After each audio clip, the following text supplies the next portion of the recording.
This is the web transcription service of the Royal Canadian Military Institute.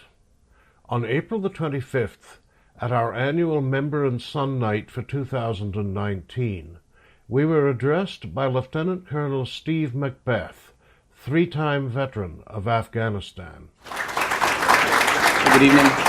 First of all, I understand that we're at the end of a great dinner, a lot of beef Wellington, a little bit of wine, so I'll try to keep it both brief and interesting. I'd like to thank Mike Hoare and Ed Raymond right off the bat for the kind invitation to speak this evening.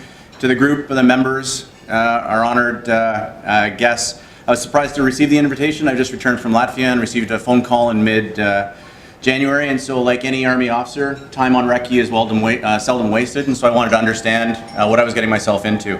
And so I saw there's a quality of speakers, learned academics, generals speaking on strategic imperatives, politicians speaking on strategy, and leaders of industry. And frankly, I'm none of these things.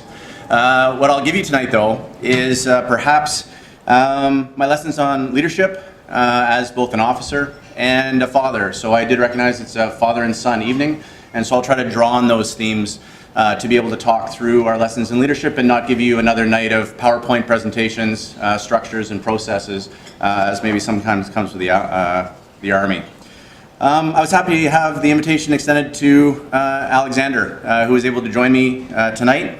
And Mike shared with us earlier today that actually it was a new record set. Big round of applause, I think, as Alex is the youngest member ever to sit at the head table here at RCMI.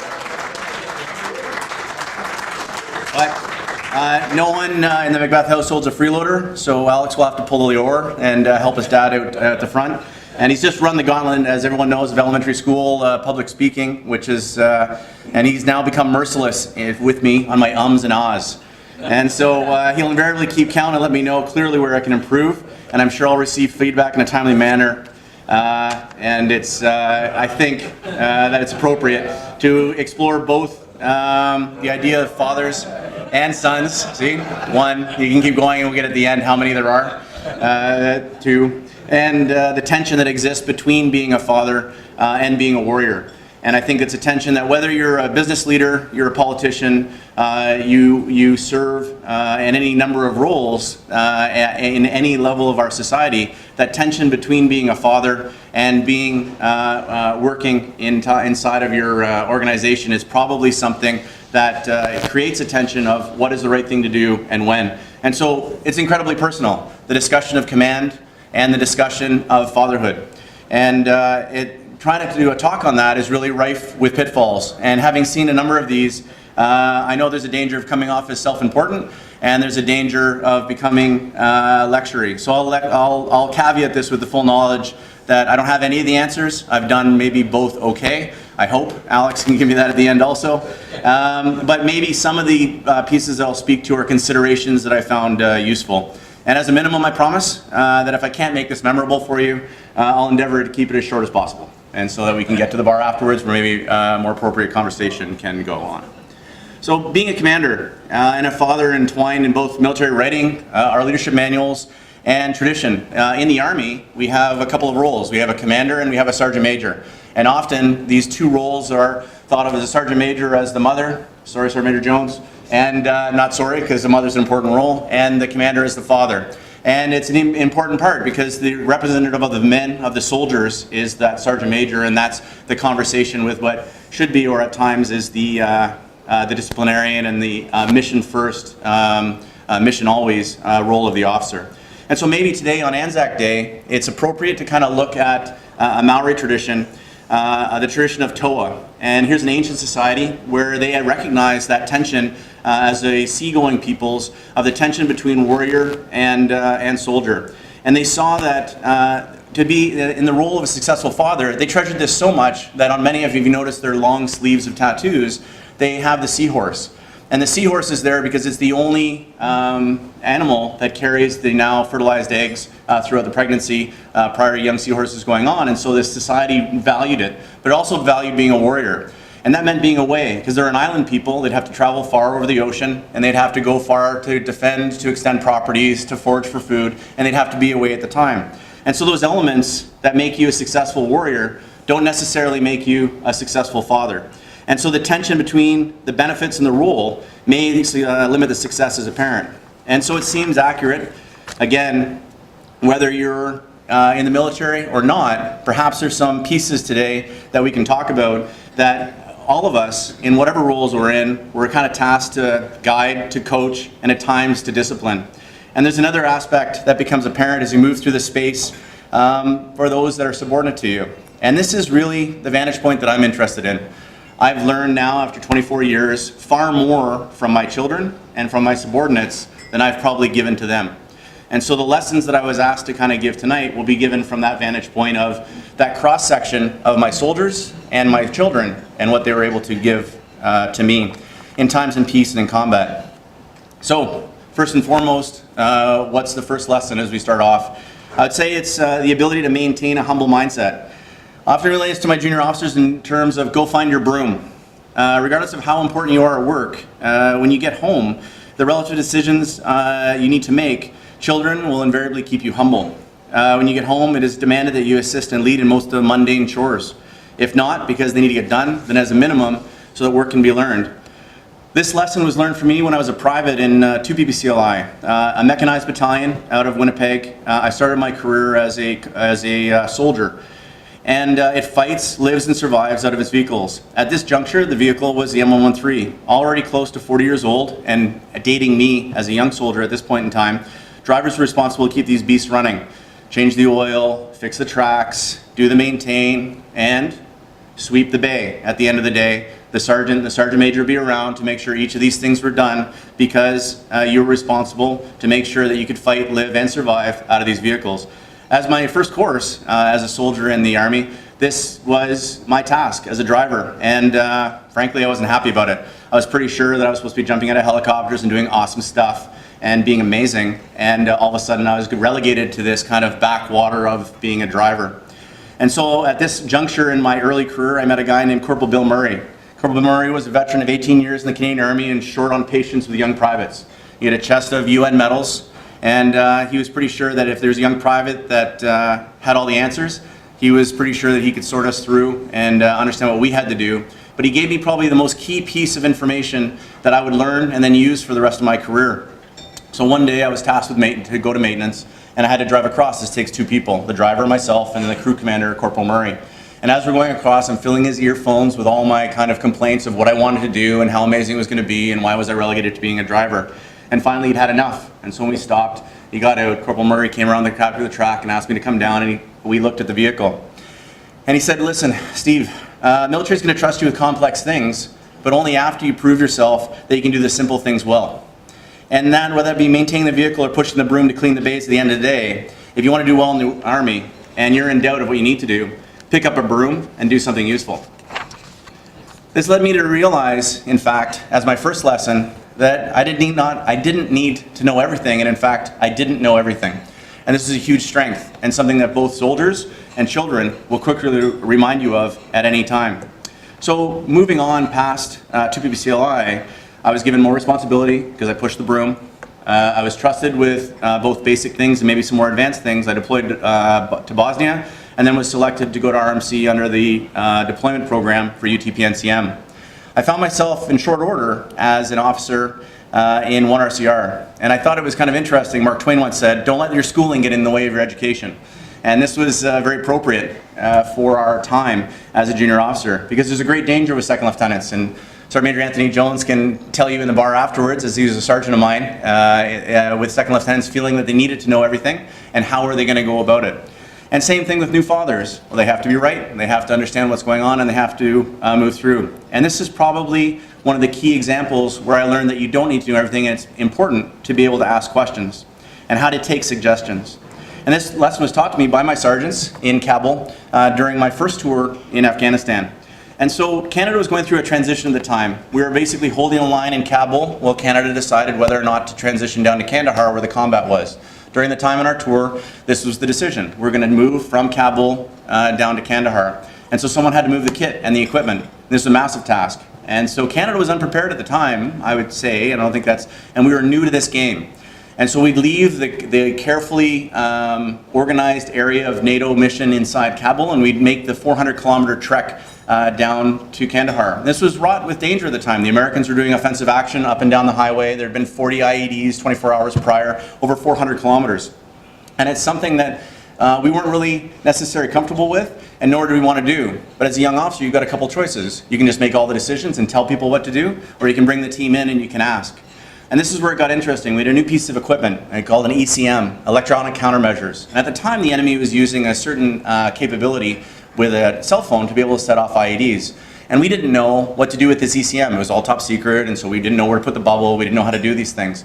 And so my officer commanding and myself went through a series of whiteboard operations of where would we put this piece of kit? What's the most important piece? Because there's a limited space by which you can do. And we worked for hours on this one part of the problem. And it's funny because the sergeants came up with like a solution probably right off the bat. And after we'd worked for hours and hours, they came in, they talked to us, and then I spoke to the OC, and they had come up with this brilliant plan of, as we move down, we know there are dangerous and vulnerable points, we'll bound the vehicle to these vulnerable points, we'll protect that spot, then we'll move the whole convoy through, therefore extending the bubble for ourselves. And it's interesting because this is where your ego, from having worked on the problem and pretty sure, like, no, I'm going to put it around this part, or I've worked for hours on this problem, so I'm just going to do this, it can get in the way of what is actually a great solution and a great suggestion. And I was told especially that ego is the anesthesia that deadens the pain of stupidity. And so I thought that was pretty good, and was a lesson in terms of how to take suggestions. And so now we're at a point in terms of my lessons on kind of leadership, is that try to do basic things well and take suggestions. And I think those are things that we can all kind of identify with, and don't let your ego get in the way of what we need to do. The next one really is a sense of humor.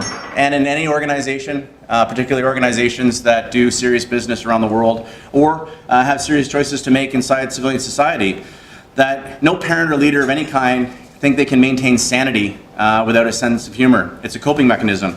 It allows for necessary release of positive energy and bonds teams together, whether it's a family, and we have families that are here together tonight that are able to have a laugh and be able to talk through things, and it's an important piece of what and who we are.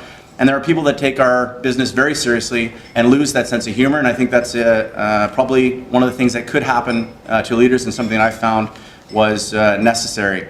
So my children provide me this with every day, and every situation there's always something that's funny. Even though the toilet here is not supposed to be funny, we know it is. And so they make sure that we laugh when everything's always quite serious, and they do a good job. But never was this lesson so important to me as when I was the reconnaissance platoon commander during Operation Medusa. And for those of you that don't know Operation Medusa, it was a large operation undertook in Kandahar when the Taliban had decided to establish a large defensive position of about 1,000 enemy. They dug in and decided they were going to hold ground, and challenged Canada, who is now a new NATO leader, into the region to actually fight, because they didn't think that NATO would fight. The Americans were. The Americans had pulled out, and so it was a kind of a challenge to NATO, to the Afghan government, and we were put in a position to have to go through some heavy combat. Our task during the time was to kind of creep out under darkness and find entrenched enemy positions. And so basically cue maneuver to strike, battle group assets. Simply said, consider the situation. For most of us, this was our first experience with a dedicated enemy. This was our first experience with combat, with being shot at, with losing friends. And in the first stages of that operation, we lost heavily. We lost a number of soldiers on in early September, and then the next day we were struck with a large friendly fire incident with the Americans that rendered one of our companies combat ineffective. And so we were set in this position where our battle group had to take terrain, yet we were down a company, we had to integrate a new team, and then we had to figure out a way to do it. And so you can imagine that nerves were a bit high. And so we crept out on one of our first or second patrols, and really we came under direct contact for the first time with the enemy on this one evening. And there was a certain amount of, as we exited the wadi and crossed a large ditch, and moved across an open terrain, some of the enemy combatants opened fire, and they were actually up in trees. And this was kind of a surprise for us, and as a reconnaissance element, we went to ground, tried to assess the enemy, and they decided, okay, we're about to return fire. Lucky for us, they exposed themselves, and the light armored vehicles, have great thermal sights, and at 1,800 meters, they took care of the problem for us. And so they opened up at 1,800 meters and destroyed the enemy positions and refueled themselves. So with the threat neutralized, of course, as the officer, it's my job, time to carry on with the mission. Let's move forward. Well, you can imagine as young soldiers, your heart's beating, there's adrenaline going on, and there's stuff to be able to go. And it was interesting because I looked at my sergeant, I said, okay, Sarge, like, stand up, you're the lead element, let's get going. And he looked at me, and he had a wry smile on his face. I can remember him in the moonlight. He said, right on, sir, targets up. And targets up is a code that we use when we're doing a range about we pop up targets so that we can shoot them. So what he's implying essentially to soldiers is that, okay, you put me in a position where I'm going to cross an open area and I understand that I'm the target, and so targets up. And so for soldiers, this was a bit funny to think of ourselves as kind of static targets as we went through, and it kind of broke the kind of stress. But there was a trend, because after that, every time we got into harm's way, you'd hear on the radio, targets up. And all that meant is that we'd fight through the problem, but we understood where we were inside of it. And that little bit of sense of humor really kind of carried on our way. And so again, whether it's working through our family problems or our issues, or working through a much more serious occurrence in combat, the sense of humor is something that we have to be able to retain to be able to work through. And although we owned our vulnerability, we were able to do it through humor. The next one is something that I think probably really identifies with people that travel and is often probably the biggest friction, going back to the warriors in New Zealand. And that's sometimes we need to give people what they need, not what we think they want. And what I mean by that is being there, being present. And this story was relayed recently to me by a soldier as an example of where doing nothing was the most effective tool to achieving something. And so on September 18th, 2006, we had a bad occurrence. There was a terrible suicide bomber that hit a platoon. We lost 4 Canadians, a dozen or so more wounded, and a number of civilian casualties. My platoon was the first response down onto this terrible scene of carnage, to a point where we had more wounded soldiers than we had soldiers to respond to them. And so there's a bunch of things that have to happen. You have to establish security, you have to triage the patients, you have to bring in a helicopter. It all happens very fast, and there's a huge adrenaline rush, and it's very, it just seems to happen in a second. And on top of that, there was a number of civilians there, 2 little girls and a mother were harmed terribly during this attack, which affects soldiers. Because as a parent, as a husband, you look at that and you recognize those people that you love inside of those people that you're seeing now on a stretcher that you're putting on a helicopter. And so afterwards we returned back for a little while. We had to do some cleanup, and then I had to receive orders for the next bound. And during that time the soldiers had a chance to kind of gestate this issue and think through it. And I came out and I had a soldier who was a fantastic soldier, and right now is a senior leader inside of our organization. He was sitting off by himself next to a wall. And everything told me that, the drill is you see somebody off by themselves, you've just gone through a critical incident, not trained in that kind of stuff. It was very early at the time. You're supposed to go up, talk to them, get them back within the sound of the guns, and then carry on from there. And I didn't remember this until he told me the story, is I actually just went and kind of sat with him. And we said nothing, I guess, for about an hour. Just kind of hand on his shoulder, kind of processed, and then got up. And I carried on with the next mission, and we brought him along. And that stuck with him. And it was about being there. It was about being present. And being present in the soldier's life, being present in your children's life, but being present whenever you can be, and recognizing that sometimes it's okay, that doing nothing is actually really doing something because it's what they need, not what you think you need to give them. And so it's quite real. And then from there, when you have events like that, as we go through our careers, and I'm sure for everyone who has served and those who haven't, everybody has different examples in their lives, and adults often look and they fixate on the next thing. Whenever you meet an Army guy, the first thing they ask is, what's your job now and what's your next job? And it's interesting because everybody's trying to figure out what position you're going to go to. What's happening next is often a question. I'm sure it's the same in the civilian world. What are you up to? What are you up to next? And so the great thing about children is really they're about the present. They don't necessarily think about, and they draw you back in to where you are right now and what's important. And I think that's an important lesson for us, and something that, about enjoying the moment. And maybe if you don't take the time to consider what's going on right now, either the future will matter less or the future won't be right. And I can think of an example with my daughter. Sorry, Alex. My daughter Rachel, we have a habit of going, and she really enjoys bones. And so we go to a lot of museums, and I'm not huge on bones. And so I guess I have a habit of kind of rushing my daughter through, and she's kind of like, Dad, like just stop. Either sit there, but I want to read about these bones.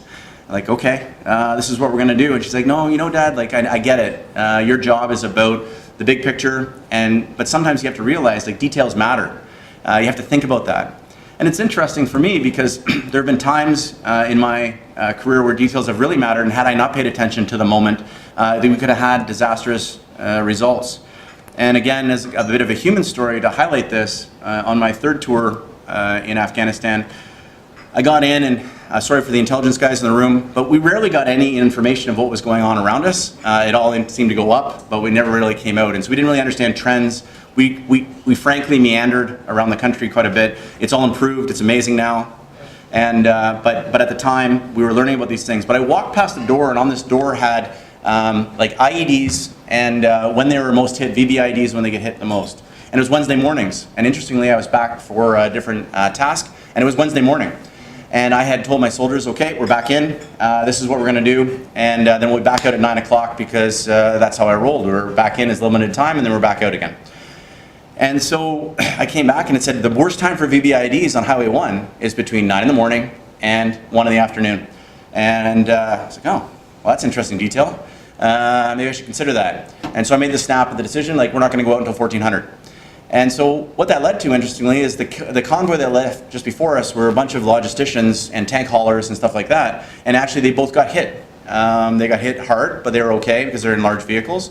And, but had I made the decision not to pay attention to detail, not to live in the right now, I would have made a decision to bring out my lightly skinned Jeep Force into that same kind of threat area. And so again, understanding detail and living kind of in the present and enjoying it is something that has kind of paid off in that way, and is a lesson that I take from my children. So lastly, of course, or not lastly, but patience. And this one goes without question, but it's probably the one that I struggle with the most, and I'm still learning. Children are learning life and do random things that are unintelligible to the adult mind. Like, WTF, like, what, why? And so patience is something that with soldiers and with organizations to create belonging is vitally important to what we do. And really it breeds great resilience inside military organizations to understand the ridiculousness of what we do and how we perform. And it has provided me with some opportunity to understand that. Most recently, it was said earlier, I just finished a command tour with the battle group in Latvia under NATO.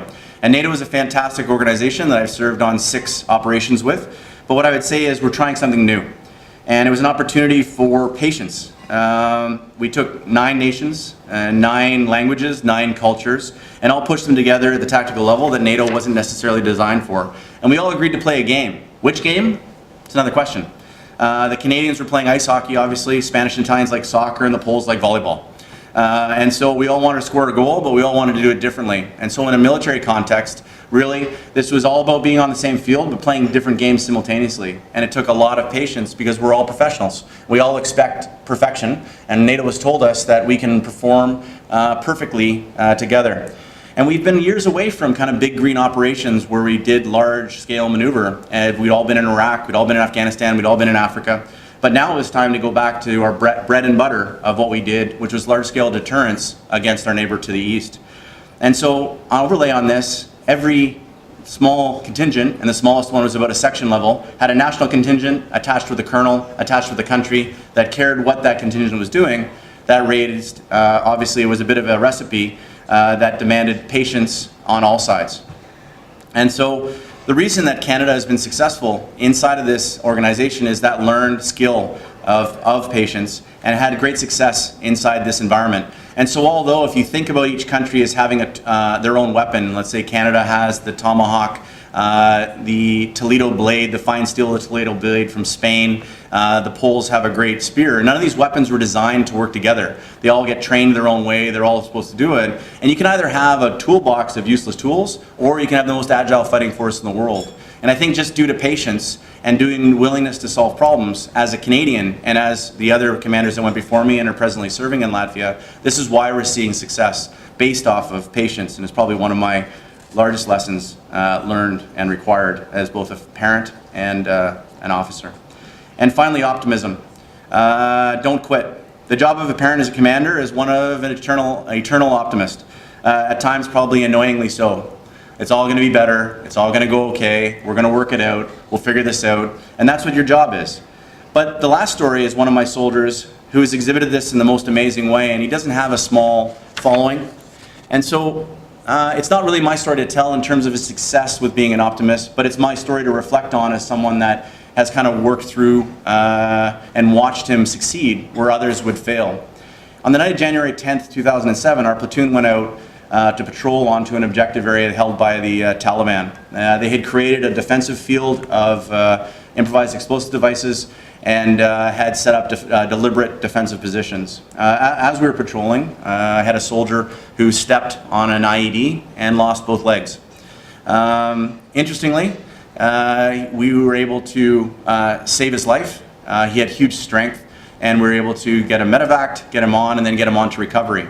So where does this story go? There's lots of places and there's lots of stories in the Canadian Army right now where things went badly for a person like this. A young man now, in the peak of his life, now was lost without legs, didn't know what would be his next phase. Well, on the X, on the place where he lost his legs, he met his future wife. She was a medic that went to pick him up. From that, he worked hard and ran the Ottawa Half Marathon. After that, he competed on the Amazing Race inside of our organization, and then he was elected to Ottawa City Council to varying levels of success as a politician because really he's a fantastic soldier and speaks plainly. But this, always an optimist, this soldier taught me that when things are darkest, your optimism must shine through. You must believe that it's going to get better, and through force of will and strength, you make it so. Often the toughest challenges with children, or with soldiers, or with family, have yet to be faced, and yet their eternal optimism and trust brings great strength to us, and we share in that. And I think that's probably hope is the biggest thing, or my biggest lesson as a leader. And so, like Michael spoke to me tonight, no one gets a free lunch. I hope that I earned my dinner with this short interaction, and we leave you with the last consideration. In my son Alex's short life of 9 years, I've been away for about 28 months. The totals are higher for my daughters who have lived through more of the deployments, and the tension between warrior and father is real, as is the cost. I feel that's not one that needs to be reconciled or even can be necessarily at this time in history. But the gifts of knowledge of remaining humble, never stop learning, be present, exhibit patience, and be an eternal optimist will allow us to better and hopefully succeed in both roles. Thank you.